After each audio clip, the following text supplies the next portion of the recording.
आज हम बात करेंगे एनवायरमेंटल लेजिस्लेशन की कि हमारे एनवायरनमेंट में कौन कौन से लेजिस्लेशन है या हमने संविधान में क्या क्या अमेंडमेंट्स जो हैं एनवायरनमेंट प्रोटेक्शन के लिए किए गए हैं।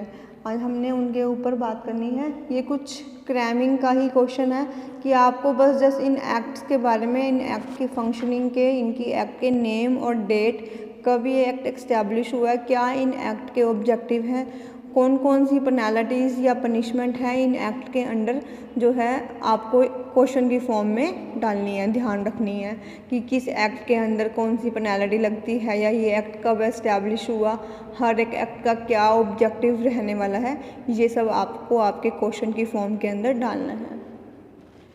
छोटा सा क्वेश्चन बनता है, ये आपका 8 मार्क्स का क्वेश्चन बनता है, फुल फ्लैश 16 मार्क्स का क्वेश्चन ये नहीं बनता, ठीक है। तो आपको उसके हिसाब से ही अपना क्वेश्चन प्रिपेयर करना है।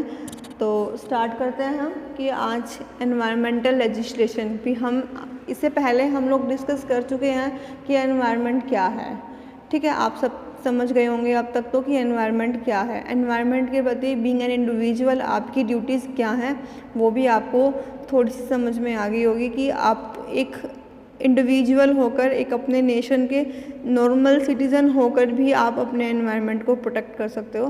कुछ एक एक्टिविटीज़ ऐसी हैं कि जिनको आपने मिनिमाइज़ करना है, कुछ एक एक्टिविटीज़ ऐसी हैं जिनको आपने मैक्सिमाइज़ करना है। कि मीन्स आप प्लास्टिक का यूज़ कम कर सकते हो, ठीक है। जो अपना वेस्ट मटेरियल है हम उनको रिसाइकिल कर सकते हैं, प्लांटेशन हम कर सकते हैं, ग्रीनरी को हम और एनहांस कर सकते हैं। तो ये कुछ एक एक्टिविटीज़ हैं कि जो हम एक इंडिविजुअल होकर भी अपने एनवायरनमेंट की सुरक्षा के लिए हम कर सकते हैं। तो गवर्नमेंट भी जो है अपने एनवायरनमेंट को प्रोटेक्ट करने के लिए, उसको सेफ गार्ड करने के लिए टाइम टू टाइम बहुत सारे कॉन्फ्रेंसेस में टेक पार्ट करती है, बहुत सारे कॉन्फ्रेंसेस के अकॉर्डिंगली फ्रेमवर्क जो है वो प्रिपेयर करती है, प्लानिंग होती है, इम्प्रूवमेंट के जो है प्लान्स एक्ट हैं वो लगाए जाते हैं। तो आज जो इंडिया के अंदर लेजिस्लेशन के अंदर एनवायरनमेंट की प्रोटेक्शन के लिए रखे गए हैं, आज हम उनको डिस्कस करेंगे as you show on the black board. सबसे पहले जो आया हुआ है पार्ट 4 आर्टिकल 51 के अंडर आई हुई है फंडामेंटल ड्यूटीज़, जो एक इंडिविजुअल की ड्यूटी है to protect and improve the natural environment including forest, lakes, rivers and wild life and to have compassion for living creatures to, ठीक है। आर्टिकल 51 हमें बता रहा है कि हमें अपने चाहे फॉरेस्ट हैं, लेक हैं, रिवर हैं, आपने उन सबको प्रोटेक्ट करना है। जैसे हम अपनी पर्सनल प्रॉपर्टी को प्रोटेक्ट करके रखते हैं, सेम ऐसे ही हमने अपने एनवायरनमेंट को भी प्रोटेक्ट करना चाहिए, लेकिन हम लोग नहीं कर पाते हैं। तो बीइंग एन इंडिविजुअल हमारी ड्यूटी बनती है कि हम अपने एनवायरनमेंट को प्रोटेक्ट करें। देन नेक्स्ट है पार्ट 4A के 4 में ही है आर्टिकल 48A के अंदर है directive principles of state policies.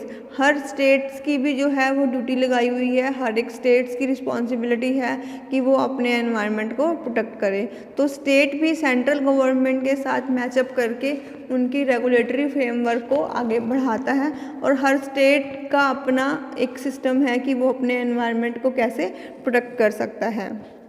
तो 48A के अंदर स्टेट की पॉलिसीज़ जो हैं वो बताई गई हैं to endure to protect and improve the environment and to safe guard of forest and wild life of the country. Okay, several environment protection legislation existed even before independence of India. Before independence भी जो है बहुत सारे legislation जो हैं establish किए गए थे, बहुत सारे फ्रेमवर्क जो है चार्ट आउट किए गए थे, बट इन फोर्स जब आया वो वेल डेवलप्ड फ्रेमवर्क है वो एस्टेब्लिश किया गया स्टॉकहोम कॉन्फ्रेंस के बाद, जो कि 1972 में एस्टैब्लिश हुई थी। It is the first conference on human environment. इन्होंने ह्यूमन एनवायरनमेंट के ऊपर स्ट्रेस आउट दिया गया था। After Stockholm conference the national council for environmental policies and planning was set up in 1972।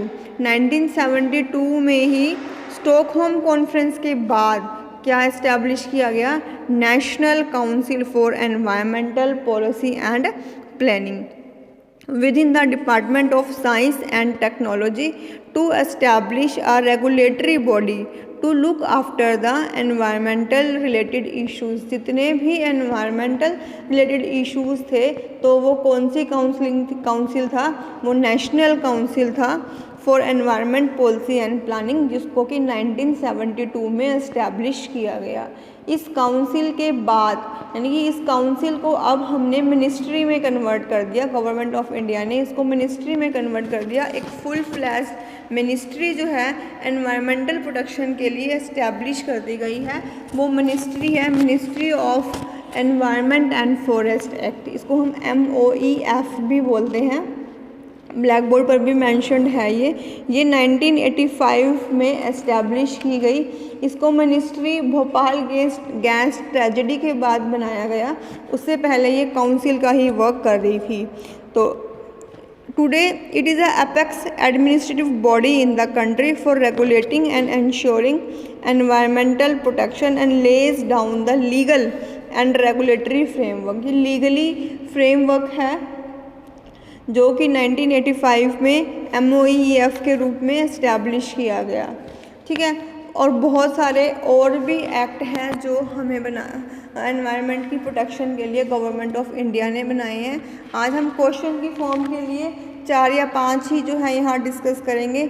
सबसे पहला है नेशनल ग्रीन ट्रिब्यूनल एक्ट 2010, इसको NGT एक्ट 2010 भी कहा जाता है कि national green tribunal act 2010 NGT Act has been enacted with the objective to provide for establishment of national green tribunal, कि जितने भी ग्रीन ट्रिब्यूनल हैं उनको एस्टेब्लिशमेंट करने के लिए for the effective and dispose of case related to environmental protection and conservation of forest and other natural resources including enforcement of any legal right related to environment and giving relief and compensation for damages to person and property and for matters connected therewith or incident thereto। तो ये act क्या provide कर रहा है, ये कितने भी cases हैं कंजर्वेशन के लिए और कोई भी पेनल्टीज़ है या रिलीफ है या कंपनसेशन है जो पर्सन्स को देना है अगर कोई नुकसान हो जाता है, तो वो नेशनल ग्रीन ट्रिब्यूनल एक्ट 2010 जो है उसके अकॉर्डिंगली यहाँ पर किया जाता है। The act receive the ascent of the president of India on June 2, 2010। 2 जून 2010 को इसको एनफोर्स किया गया सेंट्रल गवर्नमेंट के साथ विद इफेक्ट फ्रॉम 18 अक्टूबर, और इसकी वर्किंग थी वो 18 अक्टूबर 2010 से जो है वो स्टार्ट हुई। The act establishment of NTG in order to deal with all environmental laws related to air and water pollution. जितने भी एयर और वाटर पोल्यूशन से लॉज हैं वो इससे लिंक अप होंगे। द एनवायरमेंटल प्रोटेक्शन एक्ट इससे लिंक है। The forest conservation act and the biodiversity act has been set out in schedule 1 of the NGT act. NGT act के schedule 1 के अंदर इन सब एक्ट को यहाँ पर मेंशन किया गया है। तो ये NGT एक्ट 2010 है जो हमने अभी देखा। देन हमारे पास है the air preservation and control of pollution act 1981। अब एयर की क्वालिटी इसको चेक करना है, एयर की क्वालिटी इम्प्रूव करनी है, एयर पोल्यूशन से डील अप करना है, एयर पोल्यूशन एरियाज़ जो है बनाने हैं, नॉन पोल्यूशन एरियाज़ जोन्स जो हैं वो क्रिएट करने हैं, वो इस एक्ट के अंडर क्रिएट होंगे। स्टेट गवर्नमेंट अगर किसी भी एरिया को चाहे तो वो एयर पोल्यूशन एरिया इस्टेब्लिश कर सकती है। उस एरिया के अंदर जो स्टेट ने चूज़ कर रखा होगा उस एक स्पेसिफिक एरिया के अंदर अगर आपको कोई भी फैक्ट्रीज़ या कुछ भी आपको वहाँ पर कंस्ट्रक्ट करना है तो आपको इस बोर्ड से पहले परमिशन लेनी होगी। विदाउट प्रायर इंफॉर्मेशन और प्रायर परमिशन आप वहाँ पर कोई भी कंस्ट्रक्शन वर्क स्टार्ट नहीं कर सकते। अगर पहले से एस्टैब्लिश है तो टाइम टू टाइम उसकी इंस्पेक्शन वहाँ पर होगी, वहाँ पर पोल्यूटेंट की क्वालिटी चेक की जाएगी। अगर वो माना कि अगर वो हमें मिले कि वहाँ से पोल्यूशन बढ़ सकता है उन कंपोनेंट से, तो ये एक्ट जो है उसको अबॉलिश भी कर सकता है, बंद भी कर सकता है। तो ये स्टेट गवर्नमेंट के साथ मैचअप करके वहाँ की एयर क्वालिटी को इम्प्रूव करने का काम करेगा। देन है the water prevention and control of pollution act. ये enacted to provide for the preservation and control of water pollution and to maintain or restore wholesomeness of water in the country। Country का कहीं पर भी अगर हमको water pollution का level check करना है तो इस एक्ट के थ्रू ही होगा। It further provides for the establishment of boards for the prevention and control of water pollution with a view to carry out the aforesaid purposes। The Water Act prohibits the discharge of pollutants in water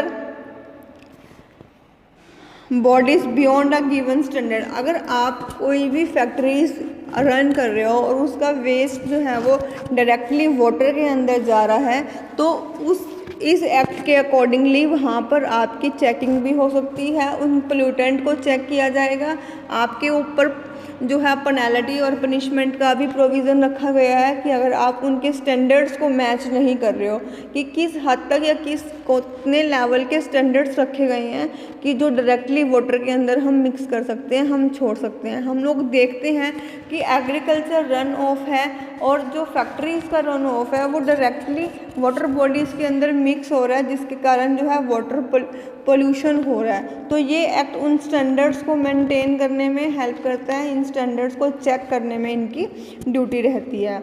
the last one is the environmental protection act 1986। As discuss earlier, Bhopal disaster के बाद जो है बहुत सारे environmental issues के अंदर, problems के अंदर स्पीडी रिकवरी की गई है कि अगर हम जहाँ दिख रहा है कि हमारे एनवायरनमेंट में कोई प्रॉब्लम या कोई इश्यूज़ हैं तो उनको स्पीडी रिकवरी के साथ इन एक्ट को इस्टेब्लिश किया गया है। ये एक्ट ऐसे हैं जो स्पीडी रिकवरी के लिए बनाए गए हैं कि अगर कोई इशू आ रहा है तो हम उसको स्पीडली रिकवर कर सकते हैं। तो मोस्ट इम्पॉर्टेंट एक्ट है हमारे पास एनवायरमेंटल प्रोटेक्शन एक्ट 1986।